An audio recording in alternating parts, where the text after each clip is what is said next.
Hu Jintao has given a rare press conference warning the Olympic Games must not be politicized. He said raising disputes during the Olympics would not help to resolve them. These are the latest headlines from BBC World News. Find out more. Go to bbcworldnews.com/click. You're watching BBC World News.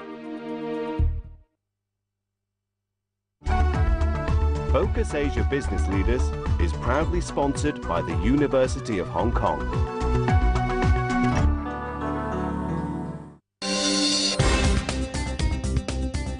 New Voices, the private TV channel making waves in China.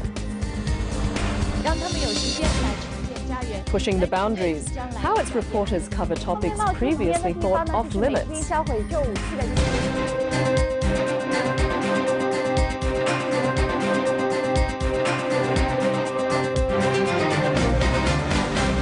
Hello from Hong Kong and welcome to Focus Asia Business Leaders. I'm Karen Koh.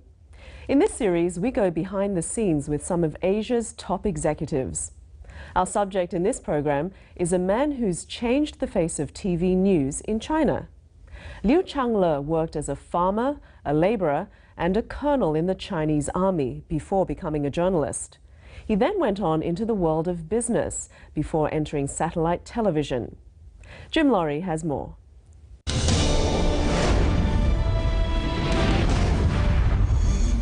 Around the clock, 24/7, news and entertainment for Chinese audiences. Great desire for news and information about the world.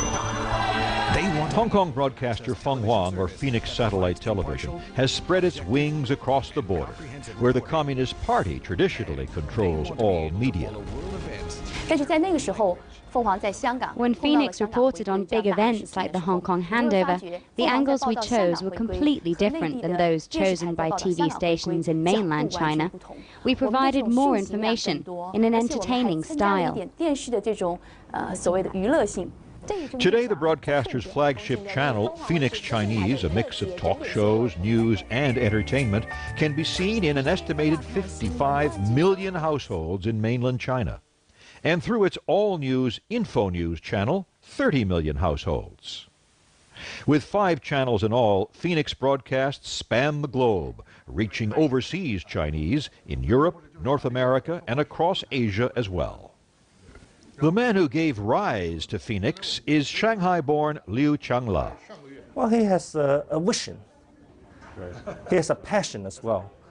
With these two, the vision and the passion, he's driving this company from day one. On this day, we found Liu catching up with yesterday's programs on the internet while monitoring his news channel in the background.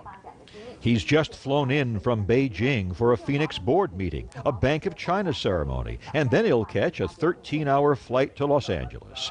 It may sound exhausting, but for Liu, keeping Phoenix on course has always been a hectic challenge that he welcomes. Phoenix has zigzagged along through a range of difficulties beyond imagination. It's fortunate that we've stuck with a fundamental attitude.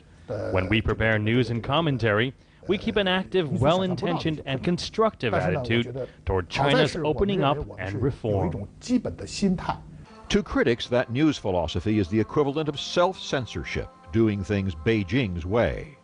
On Phoenix, you won't see interviews with the Dalai Lama or supporters of Chinese democracy, and Taiwan's president is referred to as Taiwan's leader. But when you visit the newsroom, you'll find a unique international mix of journalists from mainland China, Taiwan, and Hong Kong, all working together to produce programs with more edge than mainland viewers have ever seen. We produce hookup programs from Beijing, Hong Kong, and Taipei. The birth of Phoenix is reflected in its logo. 2 Phoenix coming together from east and west to form an eye, a single vision. Phoenix began its satellite enterprise in 1996 as a joint venture with Rupert Murdoch's Star Television. It suited Murdoch's desire to crack the China market and Liu's need to gain satellite access. I believe we have an unspoken goal. The shareholding structure should allow Phoenix to develop more revenue and a higher coverage rate. Those goals are more complicated than what most broadcasters